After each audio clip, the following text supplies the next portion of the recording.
तब्दीली के साथ बदलते भारत की शान।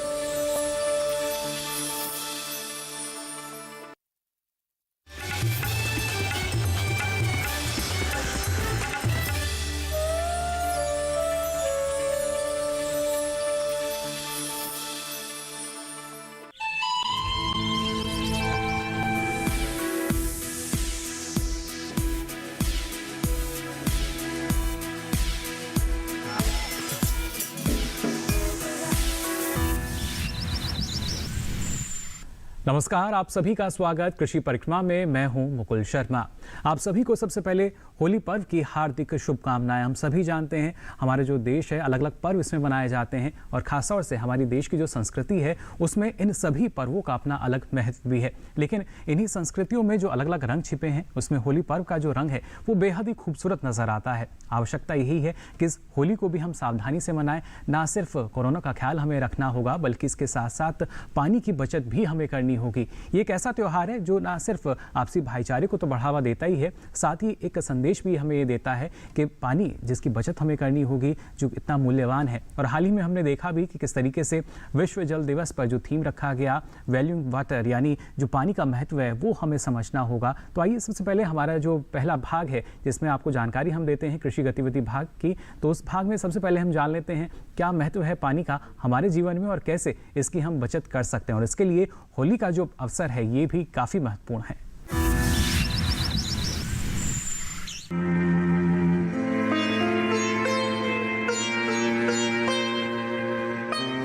वर्षा जल संरक्षण और सूखाग्रस्त इलाकों में पेयजल आपूर्ति के लक्ष्य के साथ प्रधानमंत्री नरेंद्र मोदी ने विश्व जल दिवस कैच द रेन कार्यक्रम का शुभारंभ किया। ये कार्यक्रम जल शक्ति अभियान के तहत वीडियो कॉन्फ्रेंसिंग के माध्यम से शुरू किया गया। आपको बता दें कि जल शक्ति अभियान देश भर के ग्रामीण और शहरी क्षेत्रों में एक साथ कैच द रेन, जहां भी जब भी संभव हो वर्षा का जल संग्रह करें शीर्षक के साथ चलाया जा रहा है। इस अभियान के तहत मानसून की बारिश की शुरुआत से पहले से लेकर इसकी समाप्ति के बीच यानी 30 मार्च 2021 से 30 नवंबर 2021 के बीच वर्षा जल संचयन का कार्यान्वयन किया जाएगा। साथ ही जमीनी स्तर पर जल संरक्षण में जन भागीदारी के लिए इस अभियान को जन आंदोलन के रूप में शुरू किया जा रहा है, जिसका उद्देश्य जल के समुचित संग्रह को सुनिश्चित करने के लिए इससे संबंधित सभी हितधारकों को सक्रिय करना है ताकि वे अपने अपने क्षेत्रों के मौसम और भूगर्भीय संरचना के हिसाब से वर्षा जल संरक्षण के लिए आवश्यक निर्माण कार्य कर सकें। इस कार्यक्रम के बाद जल और जल संरक्षण से जुड़े विभिन्न विषयों पर विचार करने के लिए देश के लगभग सभी जिलों की ग्राम पंचायतों में ग्राम सभाओं का आयोजन किया जाएगा, जहां जल संरक्षण के लिए ग्राम सभाएं जल शपथ भी लेंगी। वर्षा जल संरक्षण के लिए जल भागीदारी को प्रोत्साहित करते हुए प्रधानमंत्री मोदी ने देश को संबोधित किया। मुझे खुशी है कि जल शक्ति के प्रति जागरूकता बढ़ रही है, प्रयास भी बढ़ रहे हैं। आज इंटरनेशनल वाटर डे, पूरी दुनिया आज ये जल के महत्व को उजागर करने के लिए इंटरनेशनल वाटर डे मना रहा है। इस अवसर पर हम दो महत्वपूर्ण कार्य के लिए जुटे हैं। आज एक ऐसे अभियान का शुरुआत हो रही है जिसको मैंने मेरे मन की बात में भी कहा था, लेकिन आज दुनिया के सामने एक उदाहरण मिले इसलिए, और भारत में पानी की समस्या का समाधान हो इसलिए catch the rain, catch the rain की शुरुआत के साथ ही केन बेतवा लिंक नहर के लिए भी बहुत बड़ा कदम उठाया गया है।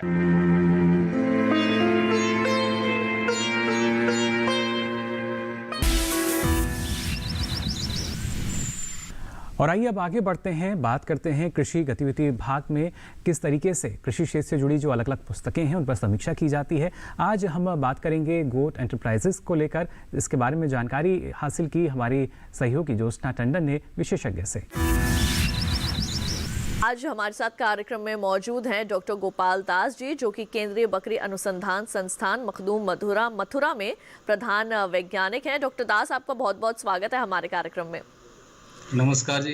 तो डॉक्टर दास, आज जिस किताब पर हम चर्चा करने वाले हैं, जिस पुस्तक पर हम चर्चा करने वाले हैं, उसका नाम है गोट एंटरप्राइज। तो मैं सबसे पहले आपसे ये जानना चाहूँगी कि इस किताब के लेखक कौन हैं और साथ ही साथ इस किताब को पीछे लिखने का उद्देश्य क्या रहा। गोट एंटरप्राइज यह एक इंग्लिश में लिखी हुई किताब है और उसके जो मुख्य लेखक हैं डॉक्टर शैलेंद्र कुमार जी, और इनके सहयोगी भी हैं doctor MC Sharma, doctor AK Goyal. और इस जैसे कि आपने पूछा कि उद्देश्य क्या है,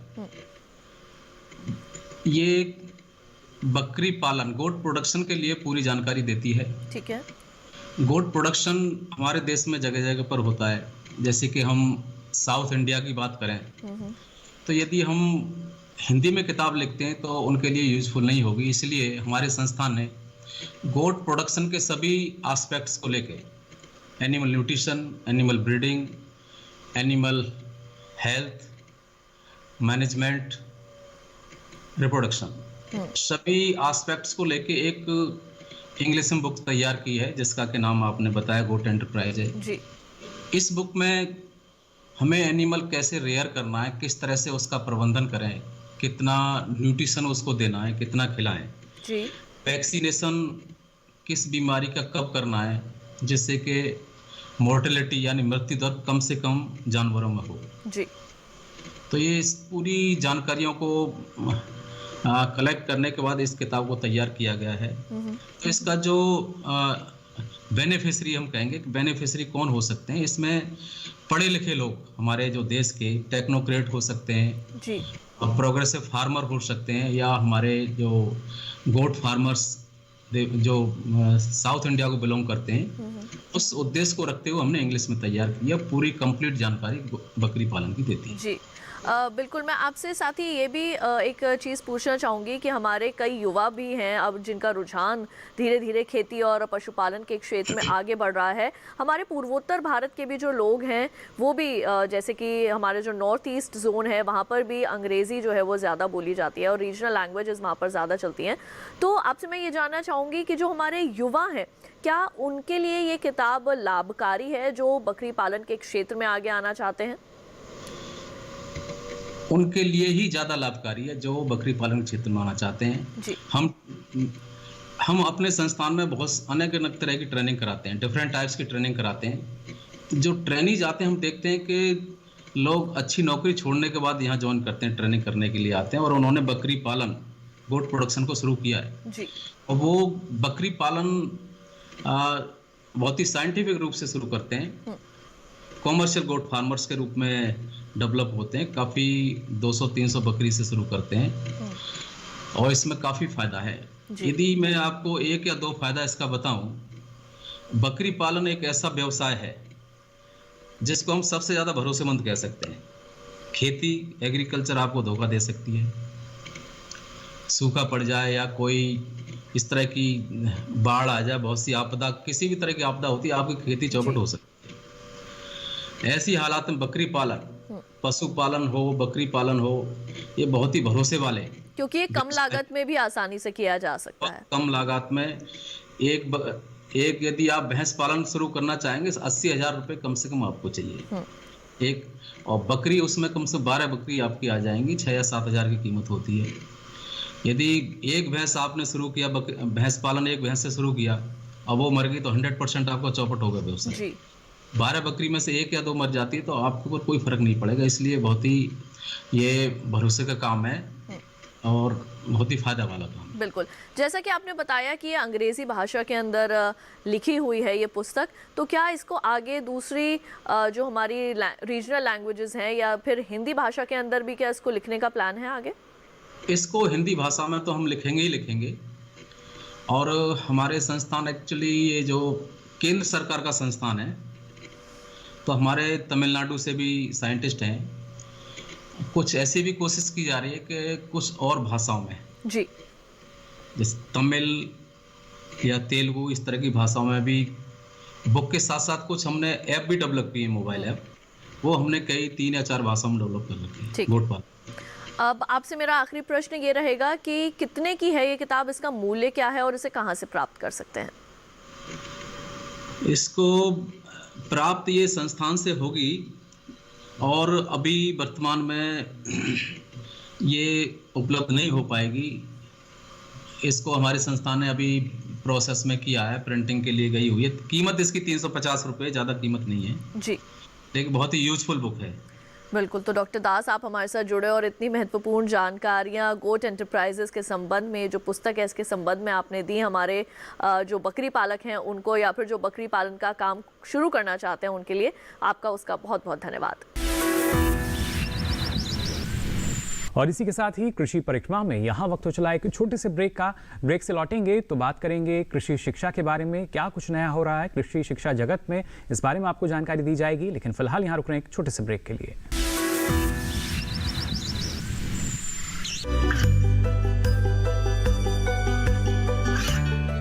गांवों और पिछड़े क्षेत्रों में सरकारी योजनाओं की जानकारी पहुंचा। देश में कौशल और क्षमता विकास कर ग्रामीणों को सामाजिक बदलाव और विकास से जोड़ने की दूरदर्शन किसान की पहल चौपाल चर्चा देखें सोमवार से शुक्रवार सुबह 9 बजे।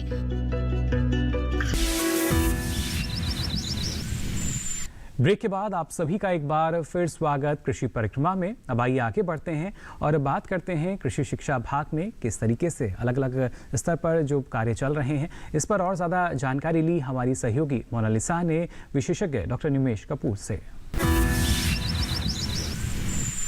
तो हमारे साथ हमारे करियर एक्सपर्ट श्री निमेश कपूर जुड़ गए हैं। निमेश जी, आपका बहुत बहुत स्वागत है हमारे इस कार्यक्रम में।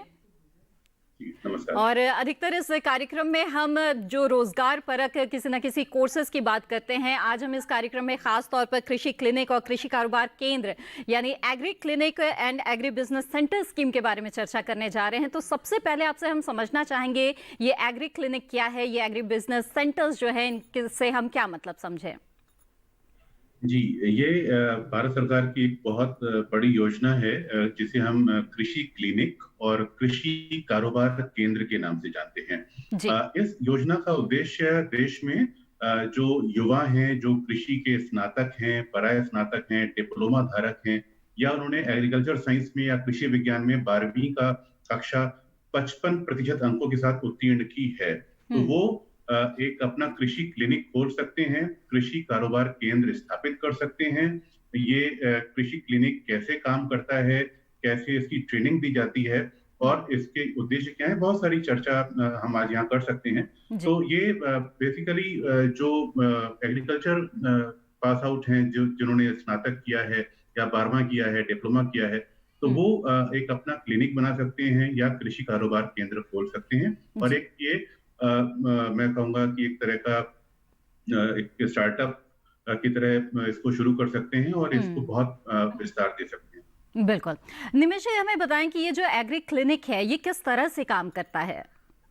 जी, एग्री क्लिनिक में जो फसल है या पशु है, उनकी उत्पादकता को बढ़ाने के लिए युवाओं को प्रशिक्षण दिया जाता है और एक वो अपना खुद का एक एग्रीकल्चर क्लिनिक खोल सकते हैं। इसमें जो प्रशिक्षण दिया जाता है, जैसे मैंने बताया, जो हमारे कृषि के स्नातक हैं, जिन्होंने जो ग्रेजुएशन किया है एग्रीकल्चर साइंस में या एग्रीकल्चर साइंस में कोई डिप्लोमा किया है या 12वीं की कक्षा 55% अंकों के साथ उत्तीर्ण की है, तो वो इसमें अप्लाई कर सकते हैं। और इसमें जो मिट्टी का स्वास्थ्य है, फसल की जो पद्धति है, पौधों की सुरक्षा है, उपज के पश्चात कौन सी तकनीकें उसमें हम लगा सकते हैं, पशुओं के उपचार की जो सुविधाएं हैं, खाद और चारा प्रबंधन है, जो फसलों का जो बाजार का मूल्य है, उन सब का ट्रेनिंग जो है कृषि क्लिनिक के अंतर्गत वो पहले तो खुद ट्रेनिंग लेते हैं और कृषि क्लिनिक खोल के वो ये सारी सुविधाएं किसानों को मुहैया करा सकते हैं। बिल्कुल। ये ट्रेनिंग कितने दिनों का होता है निमेश जी, और क्या इसके लिए? 45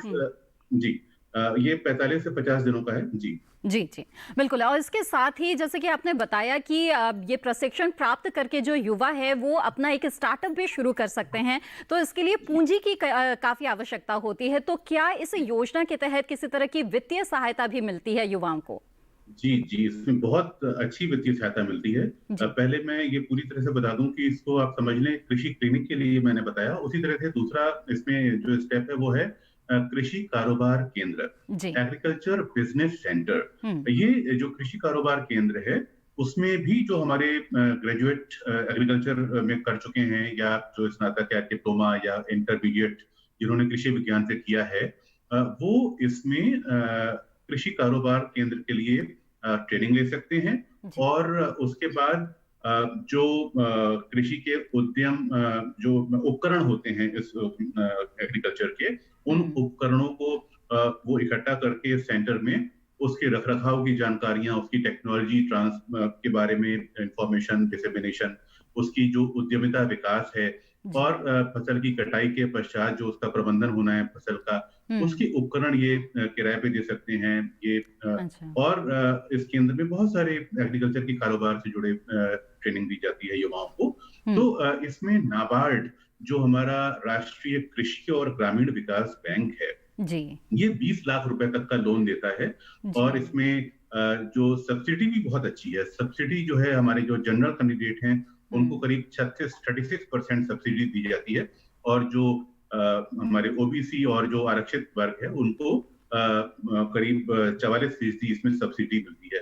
तो नाबार्ड में इसमें कृषि क्लिनिक और कृषि कारोबार केंद्र के प्रशिक्षण के बाद आप नाबार्ड में अप्लाई कर सकते हैं। और आपके कृषि क्लिनिक में या कृषि कारोबार केंद्र में आपने जो योजना बनाई है, आप क्या उसमें करना चाहते हैं, उसमें बहुत सारे मानक हैं। आप किस तरह के कारोबार में जाना चाहते हैं, किस तरह का स्टार्टअप बनाना चाहते हैं, तो उसमें 20 लाख से 25 लाख तक का लोन भी मुहैया हो सकता है। और अगर आप एक समूह के तौर पे अपना उद्यमिता का विकास कर रहे हैं, आप एग्रीकल्चर बिजनेस सेंटर एक समूह के रूप में जिसमें 5-6 लोग जुड़े हुए हैं या 5-6 लोग से अधिक लोग जुड़े हुए हैं, तो उसमें 1 करोड़ तक का लोन का प्रावधान है जी। तो ये बहुत अच्छा स्कीम है हमारे जो कृषि के क्षेत्र में युवा आना चाहते हैं और इसमें अपना करियर बनाना बिल्कुल। और बहुत बड़ी वित्तीय सहायता जो है वो युवाओं को इसमें मिलती है। निमिष जी, अब जानना चाहेंगे कि ऐसे में जो युवा है जो इस स्कीम से जुड़ना चाहते हैं वो कहाँ संपर्क करें?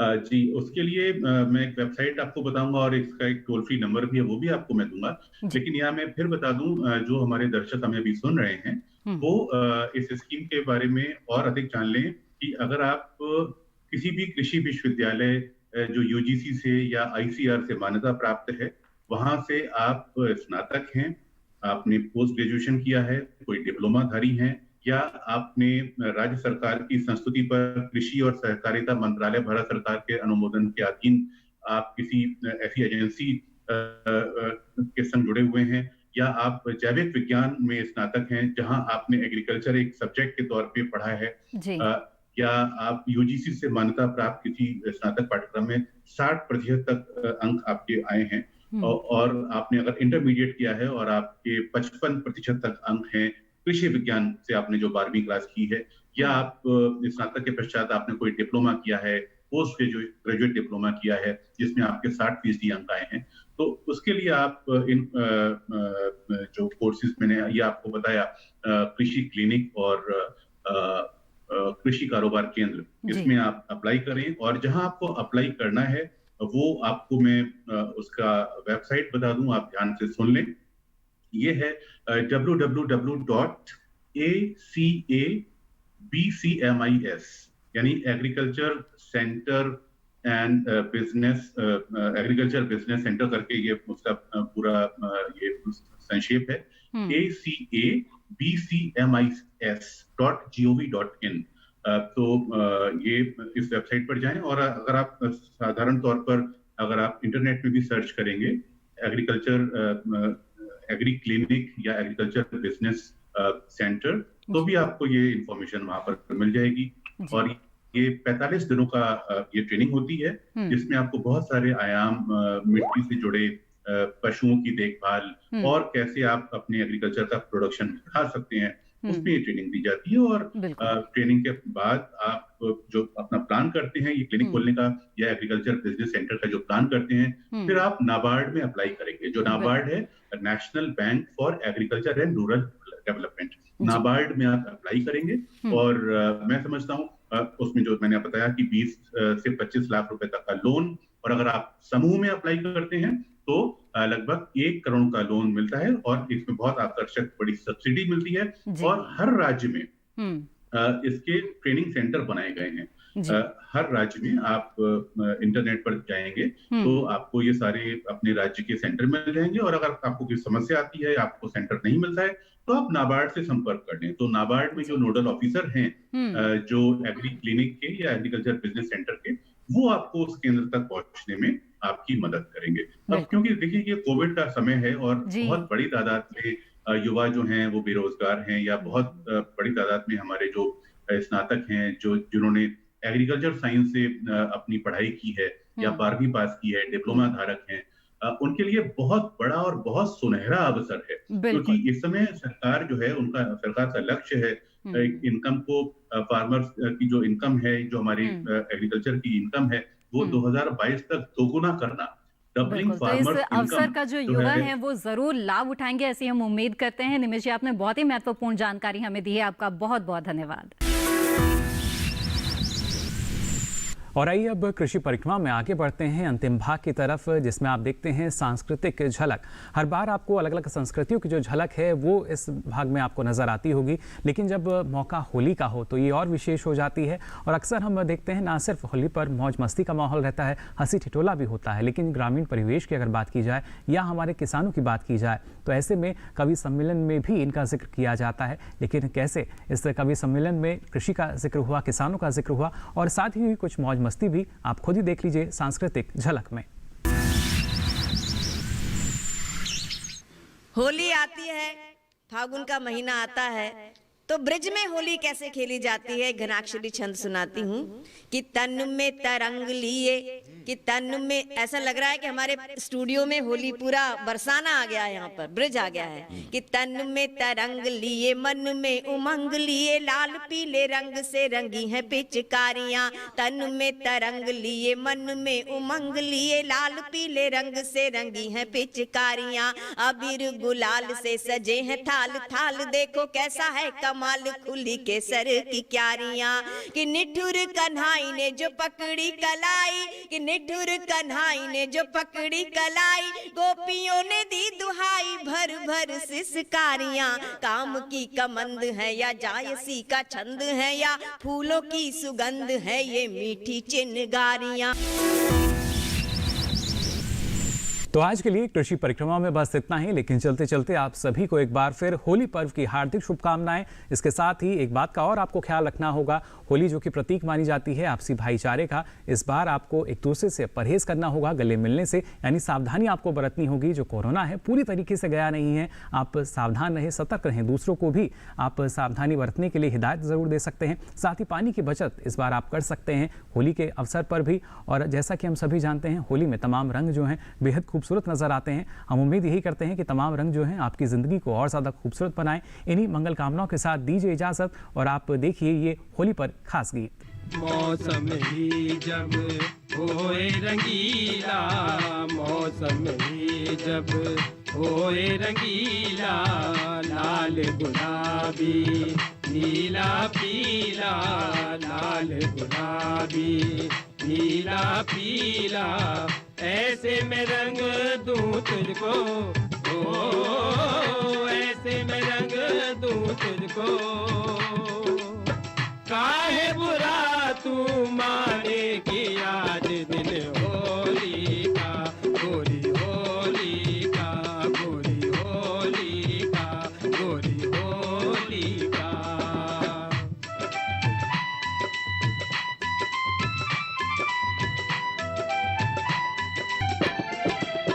बालम ही जब होए हठीला, बालम ही जब